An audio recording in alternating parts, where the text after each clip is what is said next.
نحمدہ ونصلی علی رسولہ الکریم اما بعد فاعوذ باللہ من الشیطان الرجیم بسم اللہ الرحمن الرحیم السلام علیکم ورحمۃ اللہ وبرکاتہ۔ آج ہم سورۃ بقرہ کی آیت نمبر 36 کا لفظ بہ لفظ معنی، ترجمہ اور تفسیر سیکھیں گے انشاءاللہ۔ تو چلیے سٹارٹ کرتے ہیں۔ فَأَزَلَّهُمَا پس ازلّہ، زل کہتے ہیں پھسل جانے کو، ٹھیک ہے، تو زل مطلب ہوتا ہے پھسلنا یا ورغلانا، ہما ان دونوں کو، فَأَزَلَّهُمَا پس ورغلایا یا پھسلایا ان دونوں کو۔ ہما کا ترجمہ وہ دونوں یا ان دونوں کیا جاتا ہے۔ الشیطان شیطان نے، عنہا ان مطلب سے اور ہا اس سے، فا پس اخرجہما، فا مطلب پس، اور یہ جو بلو کلر میں حمزہ زبر آ اس کا مطلب ہے اس نے، خارجہ خارج ہونا اردو میں ہم بولتے ہیں جس کا مطلب ہوتا ہے نکلنا، ہما ان دونوں کو، تو فاخرجہما پس نکلوا دیا ان دونوں کو، مما یہ من اور ما اس کا مجموعہ ہے، من کا معنی ہے سے اور ما کا ترجمہ ہے جو، تو مما اس سے جو، کانا وہ دونوں تھے۔ فعل کے آخر میں جو الف آتا ہے تو وہ اس کی وہ دو کی طرف اشارہ کرتا ہے، ٹھیک ہے، تو کانا وہ تھے، فی کا مطلب میں، اور ہی اس میں، کس میں، جنت میں۔ پچھلی آیت میں جنت کی بات ہوئی تھی تو اس کی طرف اشارہ ہے کہ فی ہی اس میں، وا اور قلنا، قول سے، قل کا مطلب ہوتا ہے کہنا اور نون الف نا کا مطلب ہم نے۔ آپ کو بتایا تھا فعل کے آخر میں جب بھی یہ جزم کے بعد نون الف نا آتا ہے تو اس کا معنی کیا ہوتا ہے، ہم نے، تو قلنا ہم نے کہا، اہبتو اتر جاؤ، اہبتو اتر جاؤ، واو الف جمع کی علامت ہے، یعنی سب کو کہا، کن کو، حضرت آدم علیہ السلام، حضرت حوا علیہ السلام اور شیطان، سب کو اللہ تعالیٰ نے حکم دیا کہ اتر جاؤ تم، بعضکم بعض ہم اردو میں بھی کہتے ہیں، اور کم کا مطلب ہے تمہارا، تو بعضکم تمہارا بعض، لبعضن لی کے لیے، بعضن بعض کے لیے، عدوٌ عداوت ہم اردو میں بولتے ہیں، عدو یہ ہم اردو میں یہ سارے لفظ بولتے ہیں، جانا پہچانا ہے، عدوٌ دشمن ہے، و اور لکم ل کا مطلب کے لیے، کم تمہارے لیے، فی الارضی فی کا مطلب میں، ارضی زمین میں، مستقرن یہ قرار پانا، اس سے جیسے ہم اردو میں استقرار بھی بولتے ہیں، قرار پانا یعنی ٹھہرنا، جو کہتے ہیں نا دل کو قرار آ گیا، مطلب ایک جگہ مطلب دل سکون میں آ گیا، ٹھہر گیا، تو استقرار یا قرار پانے کی جگہ یہ ہم اردو میں بولتے ہیں، تو اسی سے ہے مستقرن یعنی ٹھکانہ، وا اور متاعن متاع کیسے ہم اردو میں بولتے ہیں نا، مالو متاع مطلب کیا ہوتا ہے فائدہ، الا تک، ہین ایک ہین کہتے ہیں ایک مقرر وقت جو فکس کیا ہوا ہوتا ہے، اس کے لیے عربی میں لفظ یوز ہوتا ہے ہین کہتے ہیں ایک مقرر وقت، لیکن جو ہین ہوتا ہے نا وہ ایک فکسڈ وقت ہوتا ہے، ٹھیک ہے، تو جیسے انسان کی زندگی ایک فکس ہے نا، اس سے ایک بھی لمحہ آگے یا پیچھے نہیں ہو سکتا، تو اسی کی طرف اللہ تعالیٰ نے اشارہ کرتے ہوئے فرمایا ہے کہ الہین ایک مقرر وقت تک بس تمہارے لیے وہاں ٹھکانہ ہے۔ تو چلیے اب ہم اس آیت کی تفسیر دیکھ لیتے ہیں۔ پچھلی آیت میں ہم نے پڑھا تھا کہ اللہ پاک نے حضرت آدم علیہ السلام اور ان کی زوجہ حضرت حوا علیہ السلام کو ایک درخت کے قریب جانے سے روکا تھا۔ پوری جنت اور اس کی ساری نعمتیں ان دونوں کے حوالے تھیں، صرف ایک درخت ایسا تھا جس کے قریب جانے سے ان کو روکا تھا۔ مگر ہوا کیا؟ اس آیت میں ہم دیکھتے ہیں کہ اللہ تعالیٰ فرماتے ہیں فَأَزَلَّهُمَا الشَّيْطَانُ پس پھسلا دیا ان دونوں کو شیطان نے۔ بہت سارے لوگ یہ کہتے ہیں کہ عورت نے آدم کو جنت سے نکلوایا،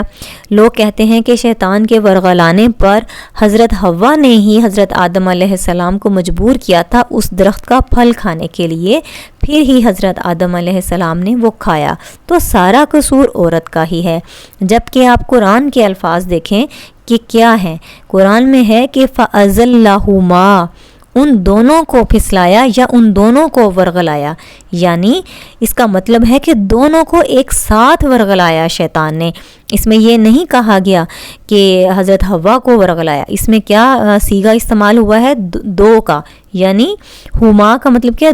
دو کا صیغہ، یعنی ان دونوں کو ایک ساتھ شیطان نے پھسلایا۔ اچھا دیکھیں شیطان نے ان کو کیسے پھسلا دیا، جبکہ اللہ تعالیٰ نے ان کو اتنا علم بھی دیا، عقل بھی دی، اور شیطان سے وارن بھی کر دیا تھا کہ دیکھو شیطان کے بہکاوے میں نہ آ جانا، وہ تمہارا کھلا دشمن ہے۔ اس سب کے باوجود بھی شیطان نے ان دونوں کو کیسے پھسلا دیا؟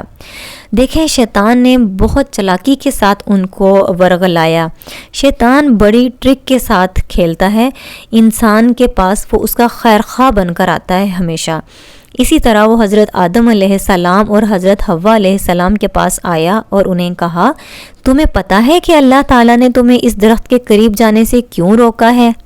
اس نے کہا کہ اللہ تعالیٰ نے تمہیں اس کے قریب جانے سے صرف اس لیے روکا ہے کہ کہیں تم دونوں فرشتے نہ بن جاؤ، کہیں ہمیشہ زندہ رہنے والے نہ بن جاؤ۔ یہ وہ درخت ہے جس کا پھل کھا لو گے تو تمہیں ہمیشہ کی زندگی مل جائے گی۔ اور پھر اس نے ان دونوں کے سامنے اس بات کی قسم بھی کھا لی اور کہا کہ میرا یقین کرو میں تمہارا خیر خواہ ہوں۔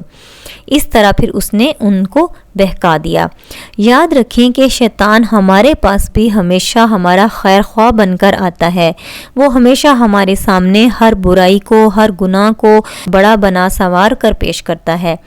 ہر گناہ اور برائی کو بہت مزین کر کے دکھاتا ہے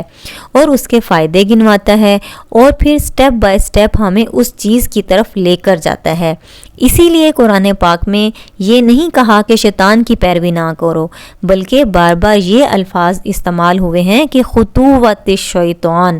یعنی خطوات الشیطان کا کیا مطلب ہے؟ کہ شیطان کے قدموں کی پیروی نہ کرو۔ اسی لیے کہا ہے کہ وہ ایک دم سے ہمیں کسی گناہ کی طرف نہیں لے کے جاتا، قدم با قدم لے کے جاتا ہے، تھوڑا تھوڑا کر کے، اور پھر ایک دن ایسا آتا ہے کہ انسان پوری طرح اس گناہ میں پڑ جاتا ہے۔ مثال کے طور پر کبھی وہ قرآن کی طرف سے آپ کو اس طرح نہیں روکے گا کہ قرآن چھوڑ دو، قرآن نہ پڑھو، بلکہ وہ اس طرح کہے گا، اس طرح کے وسوسے ڈالے گا کہ دیکھو تم کتنا تھک جاتی ہو، سارا دن کتنا کام ہوتا ہے، تمہارے پاس اتنا ٹائم ہی نہیں ہے، اتنی تھکاوٹ ہو جاتی ہے، اور اگر تم قرآن پڑھتی ہو تو دیکھو کتنی محنت کرتی ہو، تمہیں سمجھ ہی نہیں آتی، یاد ہی نہیں ہوتا، اگر یاد ہو بھی جائے تو بھول جاتا ہے، تو کیا فائدہ، تمہیں تو بھول جاتا ہے، صحیح سمجھ بھی نہیں آ رہی، اور تمہارا فلاں کام بھی رہ جاتا ہے، فلاں کام بھی رہ جاتا ہے۔ تو ایسا کرو، پہلے یہ اپنی لائف کے یہ کام نپٹا لو، اپنی اسٹڈی کمپلیٹ کر لو، فلاں ذمہ داری پوری کر لو، اپنا فلاں پروجیکٹ کر لو، یا جب بچے بڑے ہو جائیں گے تو پھر آرام سے تسلی سے قرآن کو ٹائم دینا۔ تو اس طرح ہیلے بہانے کر کے انسان کو نیکی کے کاموں سے وہ دور کر دیتا ہے، اور پھر ایسے ہوتا ہے کہ پھر جب انسان ایک دفعہ نیکی سے پیچھے ہٹتا ہے تو وہ اس سے چھوٹ ہی جاتی ہے۔ اسی طرح وہ حضرت آدم اور حضرت حوا علیہ السلام کا بھی خیر خواہ بن کر آیا اور ان کو ہمیشہ کی زندگی کا لالچ دیا اور ان سے نافرمانی کروا دی اور ان کو جنت سے نکلوا دیا۔ تو شیطان کے کہنے پر جیسے ہی حضرت آدم علیہ السلام اور حضرت حوا علیہ السلام نے وہ پھل کھایا اس درخت کا، تو ان کی شرمگاہیں ایک دوسرے پر کھل گئیں، تو وہ جلدی سے درخت کے پتوں سے اپنے آپ کو ڈھانپنے لگے۔ شیطان کا مقصد صرف اور صرف یہی تھا کہ ان کی شرمگاہیں ایک دوسرے پر عیاں ہو جائیں، یعنی شیطان نے ان کی حیا ختم کرنا چاہی۔ یہ حیا ہی ہے جس کی وجہ سے انسان اپنے آپ کو ڈھانپتا ہے، ایک چھوٹا سا بچہ بھی حیا سے خود کو ڈھانپتا ہے۔ تو شیطان کا مقصد صرف یہی تھا کہ ان کی شرمگاہیں کھول دی جائیں۔ آج تک شیطان انسان کو بے حیائی کی طرف ورغلا رہا ہے۔ آپ صلی اللہ علیہ وآلہ وسلم نے فرمایا، حیا اور ایمان ساتھ ساتھ ہیں، ایک رخصت ہوتا ہے تو دوسرا بھی رخصت ہو جاتا ہے۔ آپ صلی اللہ علیہ وآلہ وسلم نے فرمایا، حیا ایمان سے ہے، جب تم میں حیا نہ رہے تو جو جی میں آئے وہ کرو۔ آج بھی جو شیطان ہے وہ انسان کے ساتھ یہی کھیل کھیل رہا ہے، کسی کی آنکھ سے، کسی کے کان سے، کسی کی زبان سے، کسی کے دل سے اور کسی کی سوچ سے وہ بے حیائی کروا رہا ہے، اور انسان خوشی خوشی وہ کر رہا ہے۔ قرآن پاک کی سورۃ اعراف جو کہ 8ویں پارے میں ہے، اس میں اللہ تعالیٰ فرماتے ہیں کہ جب شیطان سے اس نے اللہ تعالیٰ کی نافرمانی کی، سجدہ نہیں کیا، اللہ کا حکم نہیں مانا، تو اس کے بعد شیطان نے اللہ تعالیٰ سے کہا تھا کہ اے اللہ مجھے مہلت دے، میں قسم کھاتا ہوں کہ میں ان کے سیدھے راستے میں بیٹھ جاؤں گا، یعنی کہ انسان کے، اور ان کے اوپر حملہ کروں گا، ان کے آگے سے بھی، ان کے پیچھے سے بھی، ان کے دائیں سے بھی، ان کے بائیں سے بھی، ان کے اوپر سے بھی، میں ہر طرف سے حملہ کروں گا اور تو ان میں سے اکثر کو نہ شکرا پائے گا۔ یعنی اس نے اللہ تعالیٰ سے کہا کہ اے اللہ یہ انسان جس کو تو نے بنایا ہے، جس کی خاطر تو نے مجھے نکالا ہے اور مجھے دھتکارا ہے، دیکھنا میں ان کو بہکاؤں گا اور ثابت کروں گا کہ اس میں سے بہت سارے تیرے ناشکرے اور نافرمان ہیں۔ تو پھر اللہ تعالیٰ نے شیطان سے فرمایا تھا کہ یہاں سے ذلیل و خوار ہو کر نکل جا، اور جو بھی تیرا کہنا مانے گا، جو بھی تیرے پیچھے لگے گا، میں ان سب سے جہنم کو بھر دوں گا۔ اور پھر اللہ تعالیٰ نے فرمایا جب حضرت آدم علیہ السلام سے نافرمانی ہو گئی، انہوں نے پھل کھا لیا، تو اللہ تعالیٰ نے فرمایا کہ تم نکل جاؤ یہاں سے، اتر جاؤ یہاں سے، یعنی اس جنت سے۔ تو اس میں واو الف جو ہے نا، تو اہبتو اتر جاؤ، اس میں یہ واو الف جمع کا صیغہ، یعنی صرف حضرت آدم علیہ السلام اور حضرت حوا علیہ السلام سے نہیں، شیطان کو بھی ساتھ ہی اللہ نے حکم دیا، تینوں کو، کہ تم اتر جاؤ اس جنت سے، اور تمہارا باز کا دشمن ہے، یعنی شیطان اور انسان تم ایک دوسرے کے دشمن ہو، اور تمہارے لیے زمین میں ایک وقت مقرر ہے، یعنی ہمیشہ کے لیے تم زمین پر نہیں جا رہے، تمہیں واپس میری طرف ہی آنا ہے۔ تو جب تک تم وہاں رہو گے تو اس کا تم فائدہ اٹھا سکتے ہو دنیا کا۔ تو اب کچھ لوگ کہتے ہیں کہ حضرت آدم علیہ السلام اگر وہ پھل نہ کھاتے تو جنت میں ہی رہتے، تو کیا ان لوگوں کو وہ آیت قرآن کی نظر نہیں آتی جس میں اللہ تعالیٰ نے فرشتوں سے فرمایا تھا کہ میں زمین پر اپنا ایک خلیفہ بنانے والا ہوں؟ حضرت آدم علیہ السلام کو تو زمین کے لیے ہی بنایا گیا تھا، انہوں نے زمین پر آنا ہی آنا تھا، جنت میں بس کچھ دن کی مہمانی تھی اور ان کی آزمائش تھی۔ فرق صرف یہ ہے کہ اگر ان سے نافرمانی نہ ہوتی تو ان کو بہت زیادہ عزت کے ساتھ زمین پر بھیجا جاتا۔ اب ان سے اللہ کی نافرمانی ہو گئی تو اللہ تعالیٰ نے فرمایا کہ اتر جاؤ، تم یہاں سے نکل جاؤ۔ اب اس طرح سے اتارا گیا۔ تو یہ ہوتا ہے اللہ کی نافرمانی کا انجام۔ تو ہمیں اللہ تعالیٰ سے دعا کرنی چاہیے، ہر ٹائم اللہ تعالیٰ سے شیطان کے شر سے بچنے کی دعا کرنی چاہیے، کیونکہ ہمیں نہیں پتہ ہوتا کہ وہ کس کس طریقے سے ہمارے اوپر حملہ آور ہوتا ہے اور ہمیں بہکاتا ہے۔ تو اللہ تعالیٰ سے دعا ہے کہ وہ ہمیں شیطان کے ہر قسم کے بہکاوے اور شر سے بچائے۔ آمین ثم آمین۔ جزاک اللہ خیرا کثیرا۔ السلام علیکم ورحمۃ اللہ۔